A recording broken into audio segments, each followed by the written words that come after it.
क्या हो गया? नीरज तुम अपना वापस करो ठीक please camera. This is fine. बस ऐसे रखो, चेंज मत करना.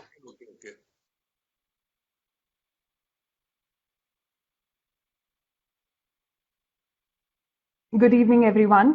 On behalf of Bloomsbury India, I welcome you to the launch of Khaki in Dust Storm by Mr. Amod K Kanth. Khaki in Dust Storm is a gripping story of immersive investigations led by the celebrated police officer Amod K Kanth, who found himself at the vortex of India's tumultuous period of the 1980s and early 1990s.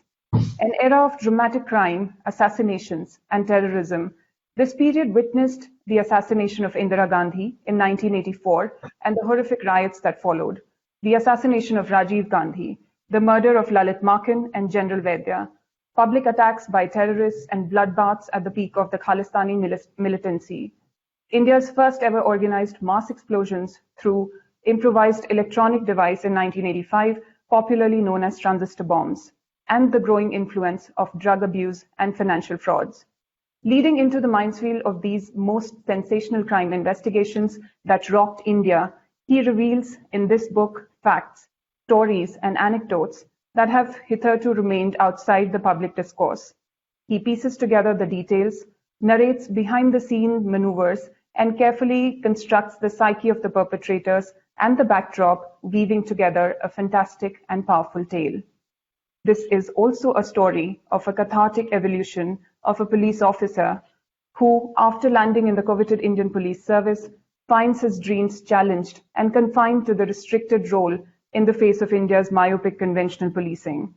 This resulted in his eventual metamorphosis, overwhelmed by the need to search for a wider and transformative perspective in policing that could lay the groundwork for more expanded and gratifying interactions between the police and the community.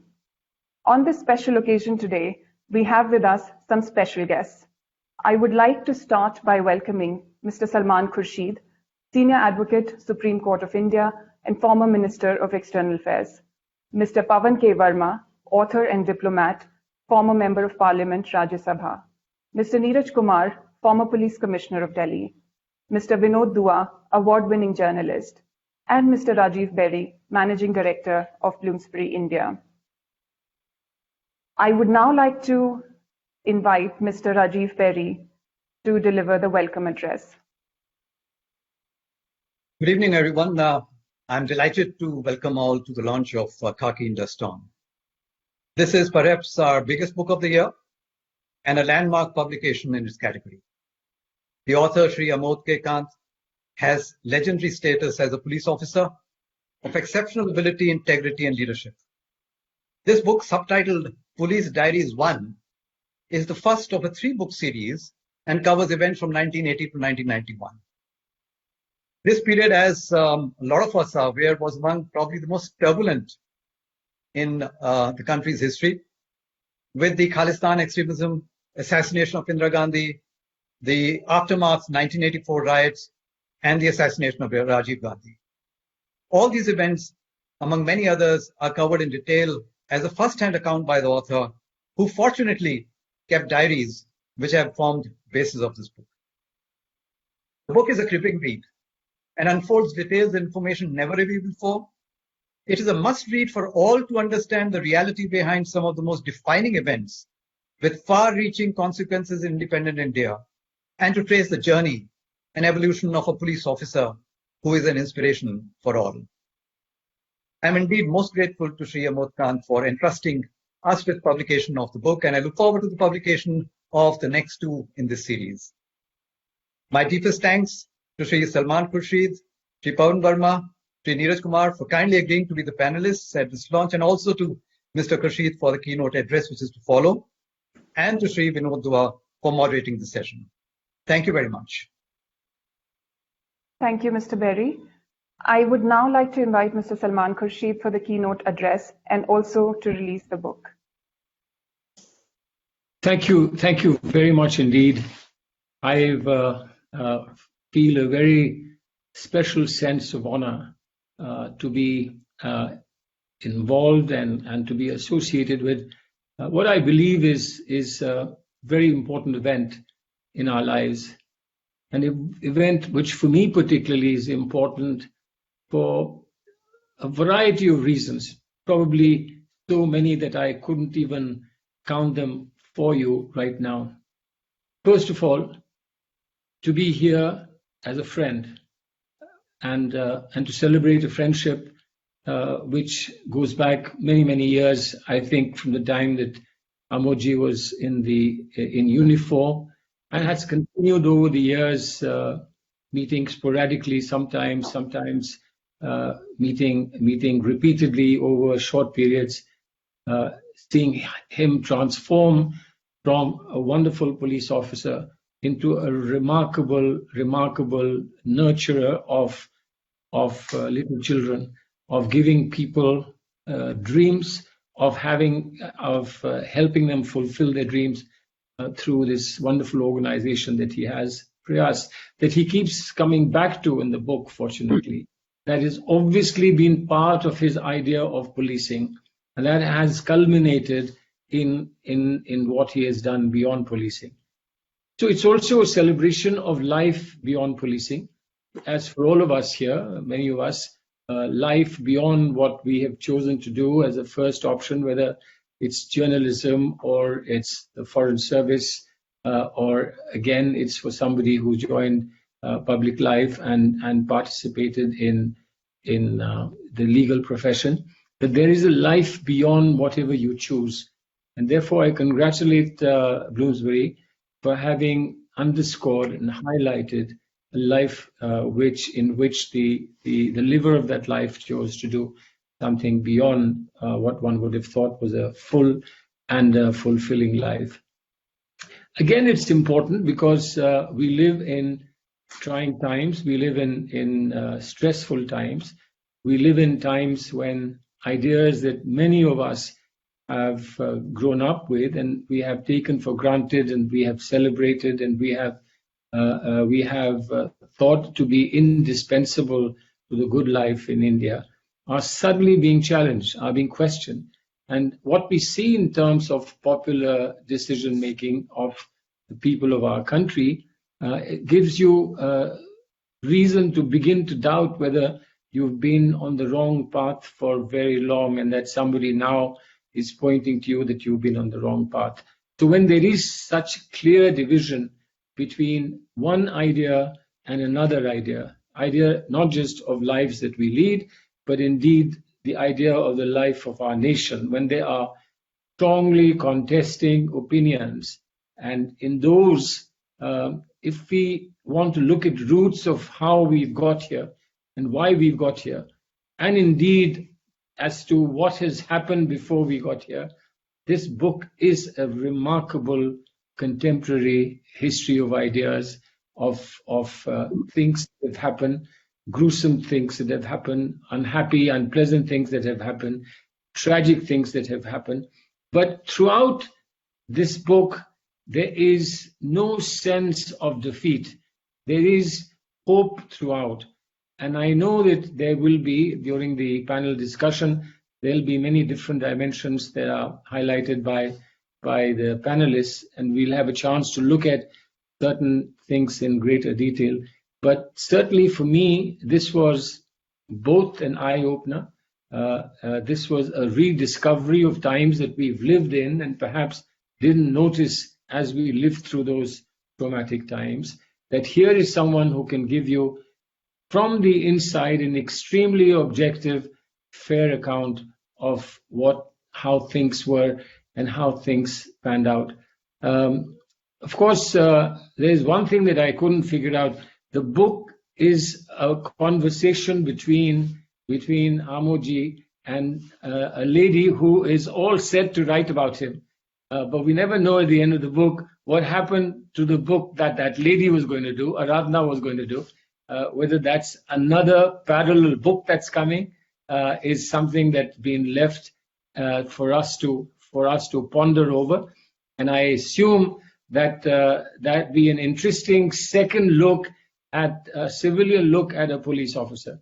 Lastly, let me just say this, that for somebody who has seen any number of police personnel over the years. I think some of the most exciting, remarkable people find a mention in this book, and people who have in every possible way been legends. And you just wonder whether this is fine as far as Amod Kanth is gone. This is fine as far as people who he has come across or known. But would there perhaps be another book in the making, somewhat similar to The Men Who Ruled India? Would there be a possibility of men in khaki who saved India? And perhaps that would be the pinnacle book in times to come. Thank you very much for giving me this chance to be associated with a remarkable author, a remarkable book in these very, very, very unusual times. May I now request all of you to pick up your copy and hold it up so that we can formally release this book, not quite the way men who are held captive by police are released on bail, but let me just release this book in the true spirit of letting a white dove float over our heads, taking the message of peace and the message of security. Congratulations, Mr. Amod Kanth. Thank you, sir. Thank you. Thanks to all of you. Thank you. Thank you, Mr. Khurshid. I would now like to request Mr. Dua to take over the proceedings from here. Thank you very much. Welcome, all of you. All of us know about our panelists, and Mr. Khurshid, Mr. Berry, they've already explained about the book also. I will straight away come to the point. My first question to you, Mr. Kanth, is that you have written about 1984. Your entire professional career seems to treat the early 80s, especially 84, as the pivot of your coming years and experiences. What was so special about 84? We know about the pogrom, which is often mistakenly perhaps referred to as anti-Sikh riots. In a riot, there are two bodies of organized men fighting each other, killing each other. Whereas in 1984, if I may say, एक मजलूम सिख को झुंड ने पकड़ा था और पीटा था और मारा था. Individual Sikh was surrounded by a mob of people and killed. So, do you still feel that it was a riot and not a pogrom? And the significance of 1984? No, Vinod, thank you. I think, first of all, let me clarify that it was 10th year of my service. A decade long of hectic policing, that was behind it, behind the book. Sure. And 1984, of course, decidedly was a climax of certain kind of developments taking place. As all of us know that Punjab and Delhi and some parts of the country were burning already. And we had very, very dangerous trends coming up. And prior to this, the most unfortunate Operation Blue Star had taken place. Operation Blue Star was not out of wilderness, was not out of blue. It was the result of a lot of things happening behind it. I had the opportunity to confront Sant Bhindrawale. It is written in the book. And that was a very kind of a very crucial moment for me. And of course, I could run it through. And of course, 84 riots came as a direct consequence of Operation Blue Star, as you are aware. Now, the issue is that behind 1984 was a story, a less known story, perhaps part of it, which I have tried to explain. And beyond 1984 comes a story which has been talked about much, and we shall talk about it. So, and whether it was a pogrom or it was a riot, well, I don't think it was a riot, because it happened to be, although we all of us call it riot, I prefer to call it riot. We have an eminent lawyer sitting here, and he will define it as a riot because the Indian Penal Code calls it a riot, and otherwise it is described as a riot. But then it was a massacre, and partly planned, partly spontaneous, but it was targeted against one particular community. I mean, 3,000 people being done to death in one city is something extremely tragic, horrendous. I can describe that way. So that is my answer to your question on that count. We can discuss other things later. Sure. What I meant was that your beginning of this book and important journey centered around 84. Of course, I'm aware of your career before 84 also. Pavan, before I come to you, I would like to go to Salman Khurshid. Salman साहब मुझे एक बात बताएं. Can you recall those days? And much was said about your party and many of the leaders of your party's participation in 1984, if not riots, if not pogrom, say killings of the Sikhs, Sikh killings. Can you recall what was the atmosphere in your party that time?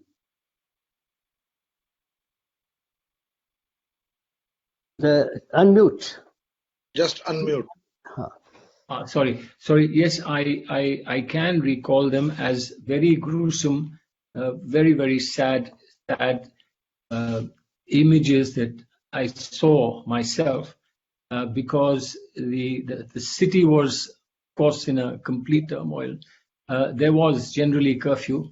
I had a friend who insisted that I travel with him in a car which nobody stopped. No policeman stopped that car. And we went from point to point around Defense Colony, around Lajpat Nagar, and did see some honestly very gruesome sights.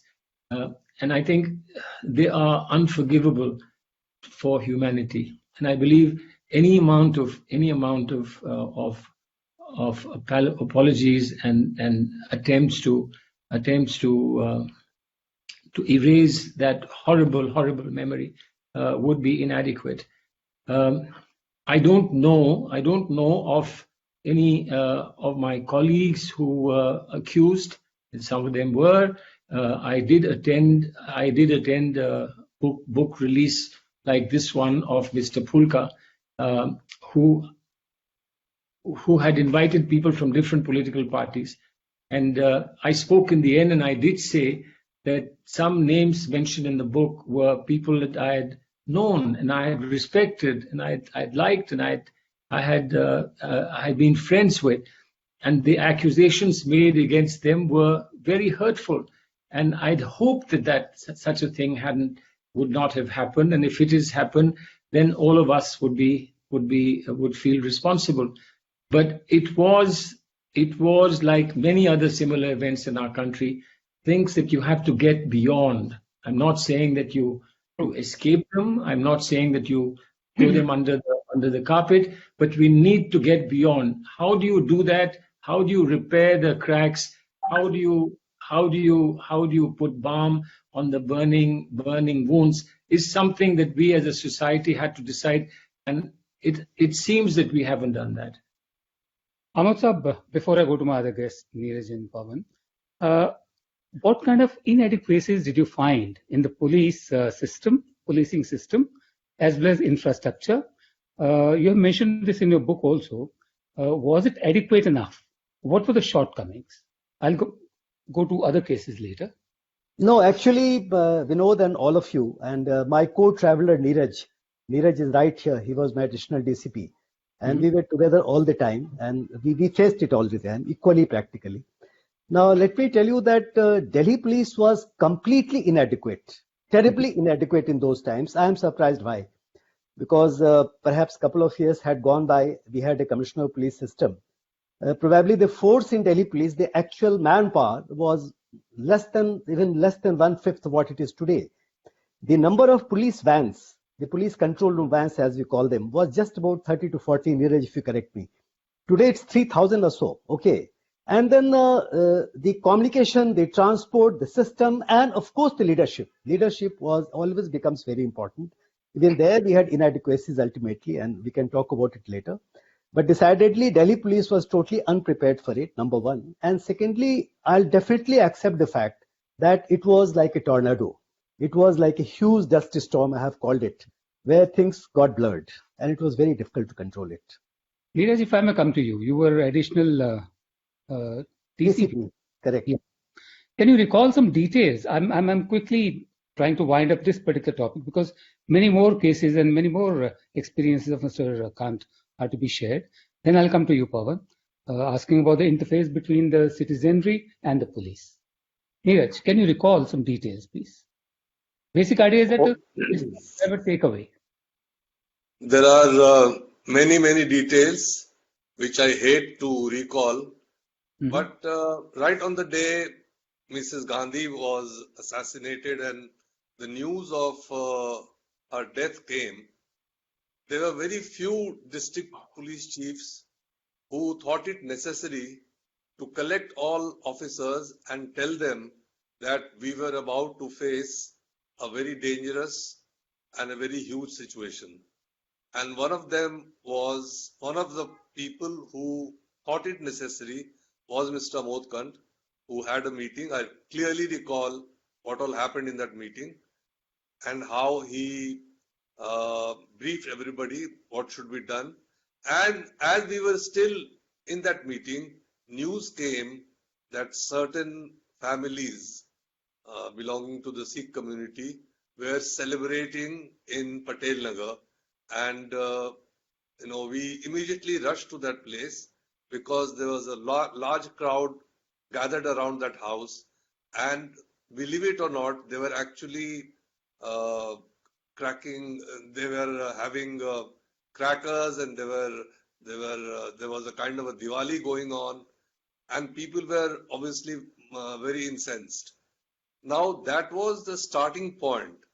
Some stupid people began to celebrate the assassination of Mrs. Gandhi. This is a fact, and this is something which is very unfashionable to mention, but this is exactly what happened. And sure enough, the next morning, in the early hours, the riots began first near Filmistan Cinema Hall, and it went on and on. And for 3 days and 3 nights, at least, I did not return home. So neither did Mr. Kanth. And another instance that I cannot forget is that while Mrs. Gandhi was being, her funeral was in progress on the 3rd, there was a news that came from Chandigarh, from Mr. Bhinder, that a certain Sikh family in Patel Nagar had been surrounded and they were about to kill the inmates. I rushed to the spot, and by the time we reached, the head of the family had already been killed, his house looted, and there are several such memories. I cannot, Okay. I hate to recall them. Fair enough. But and as Mr. Kanth said, it so happened that without our planning as much, half of the district I was kind of looking after, which was the Anand Parvat and Yes. Karol Bagh and so on, and the other half Mr. Kanth was looking after. And the funny thing was that we had not planned it that way. We didn't even have the time or this thing to sit together and say that, okay, you look after this half. But it so happened that we were looking after, one half each. And that is Yes, how. Neeraj. I'll proceed further. I'll come to you, Pavan. There are so many cases which Mr. Kanth has been associated with. Before I go back to him to get the maximum out of him, I would like to ask you, when we look at our nature of our citizenry and the quality of our citizenry and the quality of our police, which is essentially colonial, how do you look at it? You have written a book called People Like Us. People have tried to make a change in the mundane life that we live. And Mr. Kanth features very, very prominently on the cover of the book. I would like to know your views about the kind of police we have and the kind of citizenry we have and the interface they have. Thank you, Vinod. Just before I answer your principal question and without taking more time, I'd like to go back to the questions you were asking on 1984. You see, the past should not be excavated to increase acrimony in the present. At the same time, it's very important for societies to find reconciliation with the past, which can only come about once you accept the truth about it. We have had a situation in recent times where whenever the Congress party to which Mr. Khurshid belongs would speak of the pogrom in Gujarat in 2002, the BJP spokesperson would say, how can you talk? What about 1984? So beyond this being just a football, we need the recording of history for our own understanding, for the reconciliation required with history, and for the record of posterity. It's important. And so Indians, I always say, don't have a very good sense of recent history.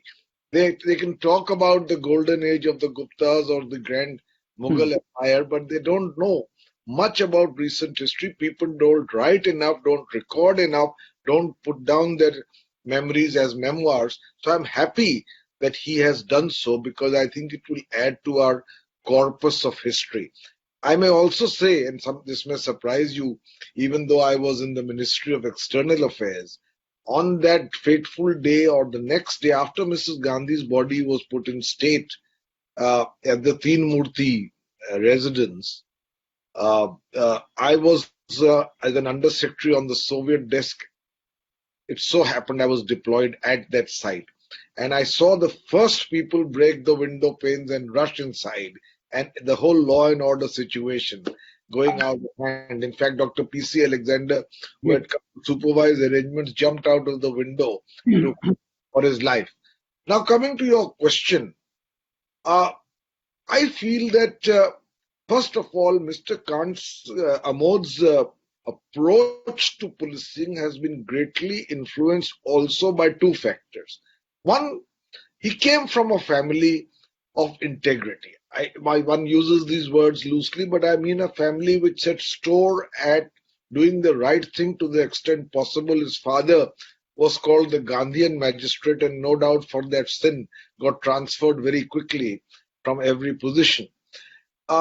Secondly, because of his voluntary, willing, enthusiastic exposure to the cause of street children through the remarkable organization called Prayas, which I documented in my book written 20 years ago called People Like Us, where I may mention you too are on the cover, among other people who are doing a little more in their lives to give back to society what society has given to them.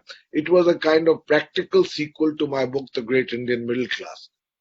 So his association with Prayas, which is doing a remarkable job even today, I think gave him a human touch to policing. But my real question to Amod, which I want to ask through you or even directly, is, you see, the police has not changed. You may have 3,000 PCR vans today, but the approach of the police to the citizenry remains one of sheer arrogance and the use of intimidation.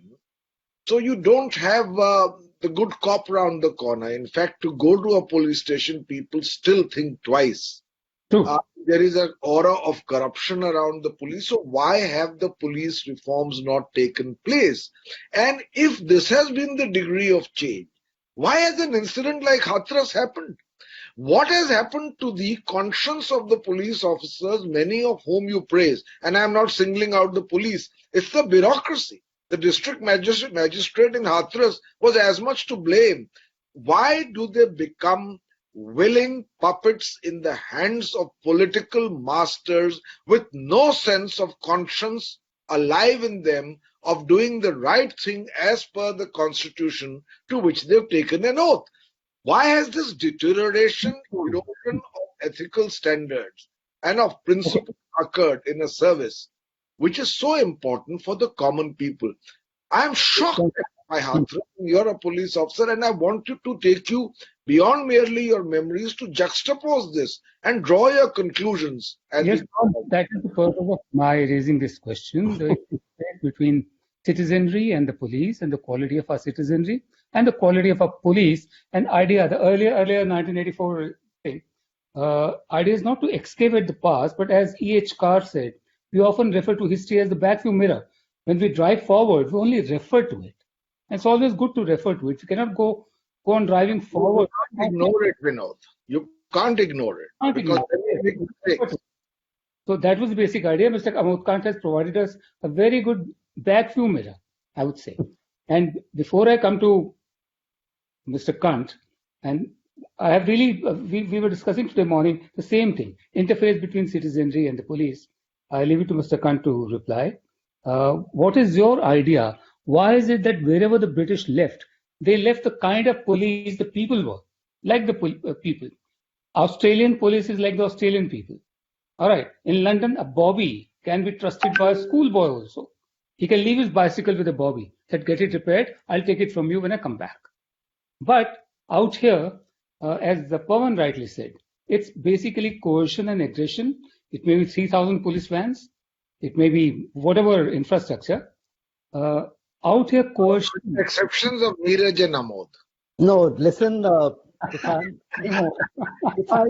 if I intrude upon the domain of Salman sitting here, then I would like to point out something about the laws and the police.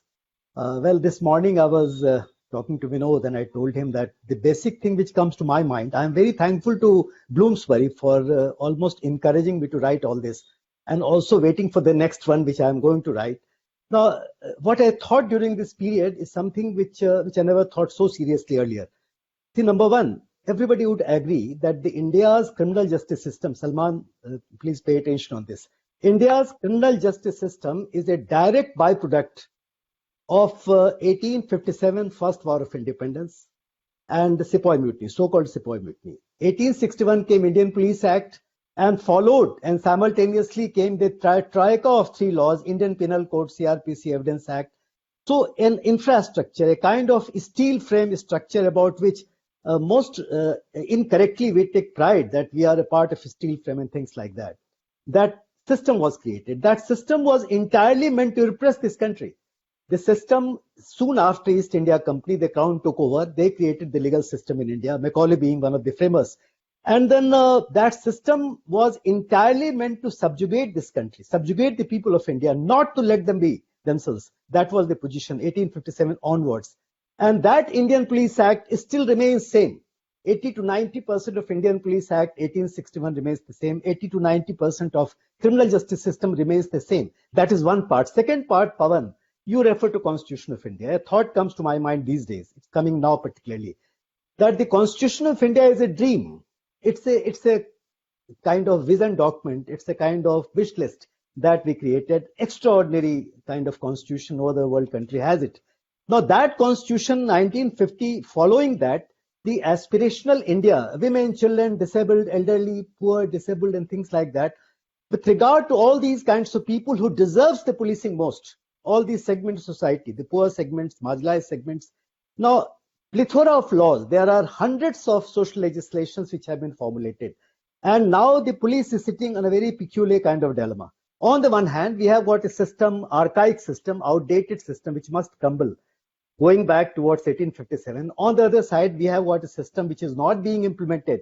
Majority of social legislations are not being implemented. Let me tell you, I have been party to formulation of some laws also, like Juvenile Justice Act and Child Labor Act. I have been participating in that. These laws are even much ahead of time. They are very progressive laws. When I compare these laws with similar laws, let's say in UK, USA, and some other advanced countries, I find our laws much better. But we are not able to really implement them. So police, being the main enforcement agency in the country today, finds itself completely broken. And I feel personally that even the cosmetic reforms, the reform which was thought of, which is supposed to be very radical, which came through Police Commission post 1977 and post Prakash Singh case 2006, which I somehow partly implemented at DGP Arunachal Pradesh and got the flack of it. Now that kind of reform is good.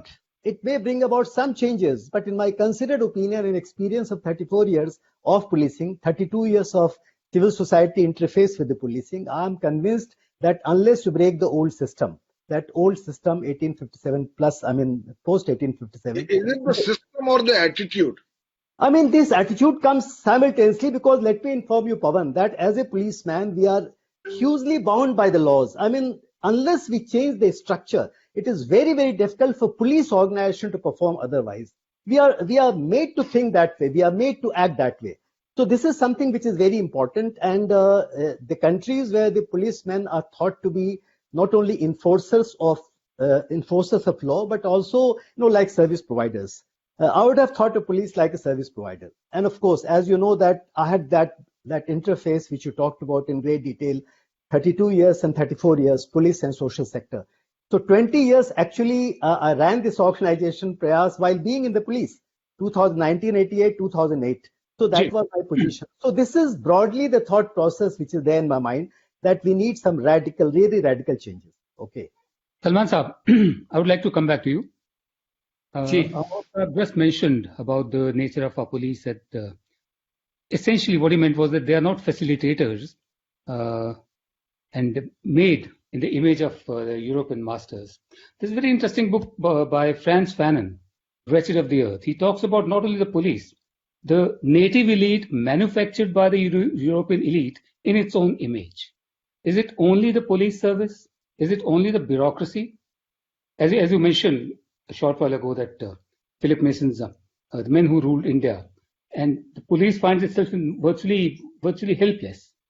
What I want to know is the ruling elite, which is slowly being replaced now, did it serve its purpose? Did it do well?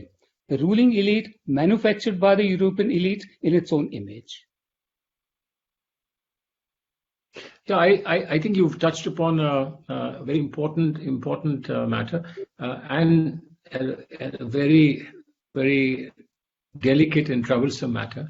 There was, we all believe in getting past the age of elites and democratizing society. I mean, that is an essential commitment that we all feel, and our constitution, the Amod our constitution validates and to move towards. But democratization or the first generation democratization comes with its own problems. And I think although there may be a degree of similarity in all services, and therefore police shares it with the other services as well. But my knowledge of my own state, for instance, suggests that the most toxic version and the most toxic weapon of the new elite, new democratized, as it were, new elite, using against ordinary people is the police. And if we don't get hold of the police, whichever way, I mean, I don't have enough data available to say that's how to do it, but if we don't hold the police together, it would be a major source of oppression in this country. And therefore, that has to be our first and foremost objective. Neeraj, you have a book inside you, waiting to be written. Your mind is full of unpublished material at the moment. I would like you to add to what Mr. Khurshid has said and what Amodji said. No, probably you don't know that I've already written 2 books, D for Dawn and Khaki Files, which are my recollections of. I wasn't asked to moderate the launch of those books, so. Sorry. Yeah, there you are right. Next one. Okay. Well, these subjects about the police and its interface with the public and the quality of the police, there cannot be any debate that a lot needs to be done to improve that interface and to improve the quality of policing in the country. And I am in full agreement with Mr. Salman Khurshid that if changes are not made in time, then police will remain to be an instrument of oppression, much like it used to be during the time of the British. There is no doubt about it. And that is the situation that you see almost all over the country. But going back to this feeling about that the police is all bad and police is, the London Bobby is far superior and so on and so forth. My daughter lives in London. I have so many stories about the Metropolitan Police of London and how poorly they have conducted themselves in several situations in which my daughter's family was involved. And when I look at those instances, I feel that our police any day is much better. Certain parts about the behavior of the police around the corner, which Pavan referred to, the situation that you notice, Pavan, in Delhi is very unique. Like they say, you get the police that you deserve. So the kind of police that we have from the immediate hinterland of Delhi, to teach them to become, to teach them in a very, to use a very crude term called drawing room manners, it's not an easy job. And the citizenry of Delhi are virtually the same as, what you see in the police. In fact, the police force is drawn out of the people itself, of the local population. In certain parts of India, you will notice that the police does much better. They are far better behaved. They are far more competent. There is no dearth of competence in Delhi police. Absolutely none. The way, Mr. Kanth has written this book about Sikh terrorism and so on. If you look back at the history, Delhi police has been at the forefront of the fight against various kinds of terrorism that have emerged from time to time in this country. One was, of course, and then the terrorism, the Islam, so-called, terrorist groups from owing their allegiance to Islamists and so on. Yes, all those groups have been systematically decimated. People have been arrested, and Delhi police has been at the forefront of this fight against terror. And it has been at the forefront of also the fight against organized crime. You would hear of underworld groups in Mumbai, but have you ever heard of any mafia in Delhi? The short answer is no. The basic reason is that whenever anyone tried to dominate the criminal scene, the crime scene in Delhi, it was crushed. So, okay, Neeraj, I have to proceed further. No, please carry on. Yeah, Amod, I wanted to ask you. You have so many cases mentioned which you have been associated with, whether Lalit Makan, Arjun Das, assassination of ex-Army Chief General A.S. Vaidya, Mrs. Indira Gandhi, we have discussed, 1984 killings we have discussed. We have not touched upon Rajiv Gandhi assassination, which you were closely associated with, and you have mentioned a certain officer. Assassination? Huh? You said he was closely associated with the assassination. No. No, I had the advantage. See, in this case, let me tell you, I was DIG anti-corruption. I just had joined CBI. Mr. Vijay Karan was my boss in Delhi Police Commissioner, then became Director CBI. So whatever little background I had for counter-terrorist operations in Delhi Police, 5 years I was DCP Crime of Delhi also, doing all these cases that you mentioned. So I was immediately picked up for that case. I was sent to Madras then. And then, of course, there was a brilliant team from the CBI, forensic experts and some officers and some very bright local officers from Tamil Nadu. And frankly speaking, despite the fact that this case was not only unique, it was perhaps the most difficult case to investigate in India, because two other best known assassinations, political assassinations, Mrs. Gandhi and prior to that, Mahatma Gandhi, both of them were caught on the spot. So really, investigations could be beyond that, because the case was worked out right in the spot only. In Rajiv Gandhi case, this is very important point I'm just referring to. Rajiv Gandhi case, it had such an elaborate conspiracy. It had such a background, terrible background. And to put them all together was a real task. And I must thank my senior, Mr. Karthikeyan, who was my IG. I was DIG investigation. So the task of actually investigating the case fell on me, because I was representing the culture and methods of CBI.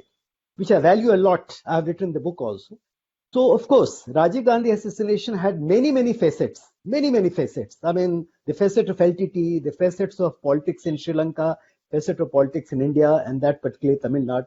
So all those things had to be tackled and evidence had to be collected. You read the book and you'll see what kind of evidence was collected.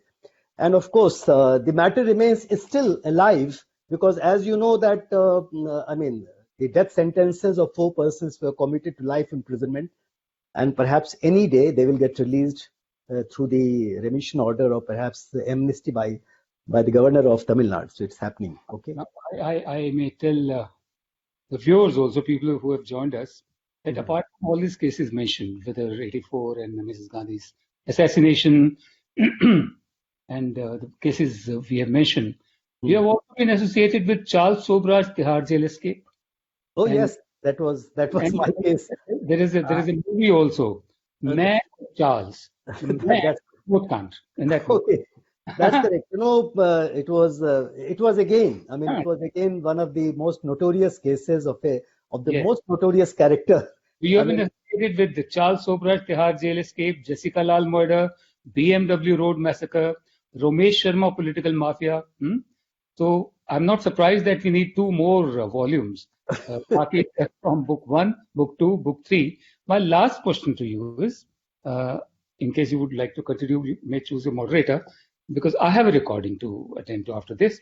My last question to you, and then I would like to come to Mr. Berry for one question.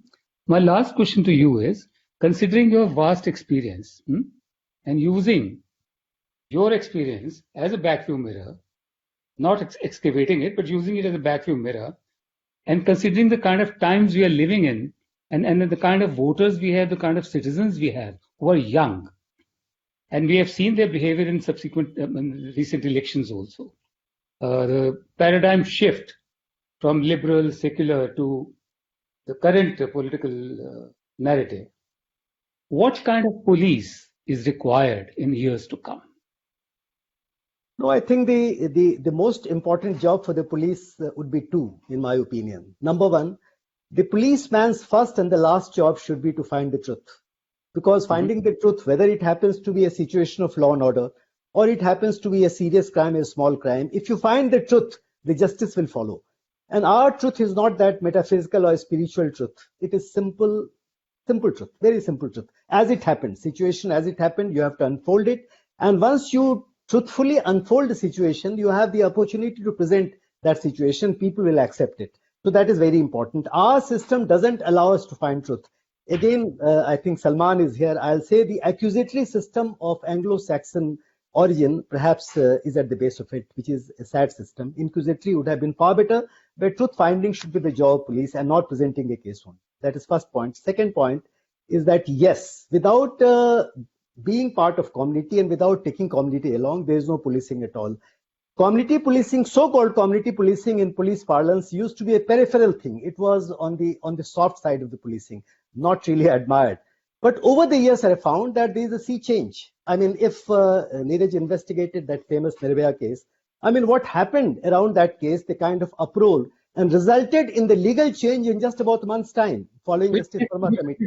Please repeat, which case? So, the Nirbhaya case. Nirbhaya case, okay. I mean, that kind of cases and that kind of situations are really making a change in the criminal justice system of India. Demands of the people. If people demand, a change is made. So the people should be part of our system. And so community policing is no more a peripheral policing. It is becoming the mainstream policing. I think the women, the children, disabled, poor and downtrodden, the marginalized, they will form the crux of Indian police. They will form the mainstream policing. And that is my dream, and that's what should happen. Okay.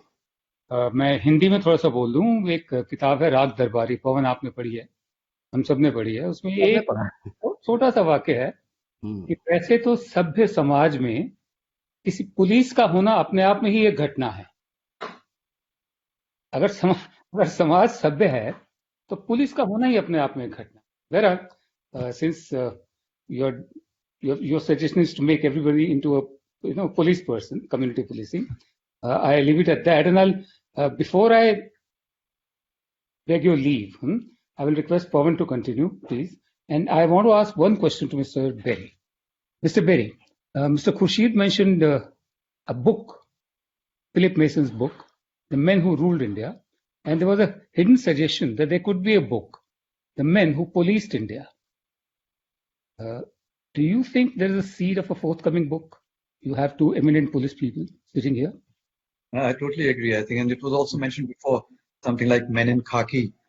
I think it's a need of the hour because, to a great extent, the police is defamed a lot, but there are such excellent officers who have done such great service. And I think it's important for the reading world to also understand that that's just one side of the police, and there's another side of the police which needs to be known. Now, I have, if you permit me, one sentence. Please. See, in my book, there's a chapter on stalwarts and my gurus. And I have talked about eminent police officers like KPS Gill, and not for that reason for which people know him, for some other reason. Mr. Ved Marwa and Mr. Mukund Bihari Kaushal and Vijay Karan. And Vandhi Varma, who was my batchmate, whom we lost, who died and became a martyr. So these are some police officers I have talked about. I mean, who examples that kind of thing. Okay. Well, Mr. KPS Gill was very close to me precisely for that reason, which you didn't mention. That's correct. I beg your leave, please. We don't just suggest one last thing. You've talked about khaki and khaki, but Amod Kanth has another side. Of course, Prayas is an important side, but he did switch briefly from khaki to khadi. And I don't know what his experience of that was. Sorry. I beg your leave. Thank you. Thank you, Mr. Dua, for hosting this, for holding this evening.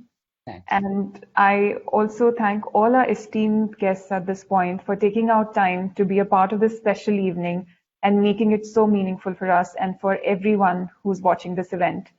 And we also deeply thank Mr. Amod Kanth for trusting Bloomsbury to publish his series of memoir with us. As we all know, Khaki in Dust Storm is part one of his memoir series, which is called Police Diaries.